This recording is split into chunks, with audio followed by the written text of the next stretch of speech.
ఇప్పుడు మామూలుగా అన్ని మళ్ళకు ఒకే తీరే వ్యవసాయం చేసినట్టు, కానీ ఒక మడి ఒకలాగా ఒక మడి ఒకలాగా ఉందా?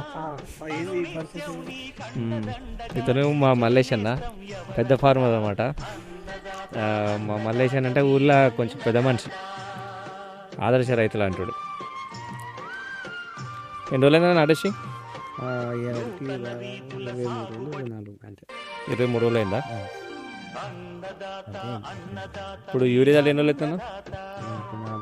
ఇప్పుడు యూరియాలో హ్యూమిక్ యాసిడ్ వేసినావు కదా, ఇప్పుడు వేసినప్పటికీ అయినప్పటికీ కొంచెం తేడా కొడుతుంది కదా. 4 రోజులు అయింది వేసి, కొంచెం మార్పు అయితే కనిపిస్తుంది.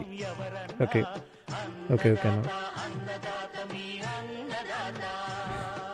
అయితే అన్న, ఇప్పుడు మనం వేసిన హ్యూమిక్ యాసిడ్ ఏంటంటే అన్న, ఇది ఒక ఆర్గానిక్. నువ్వు అన్నావు కదా ఇది ఒక బయో అంట కదా, కెమికల్ కాదంట కదా అన్నావు కదా.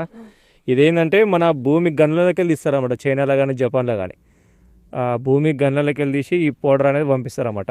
దీన్ని మనం చల్లింది లిక్విడ్ ఫామ్. ఇది ఏం చేస్తాయంటే చల్లిన తర్వాత వేరు వ్యవస్థను బాగా డెవలప్ చేస్తుంది, ఎక్కువ పిలిక రావడానికి ఉపయోగపడుతుంది అన్నమాట.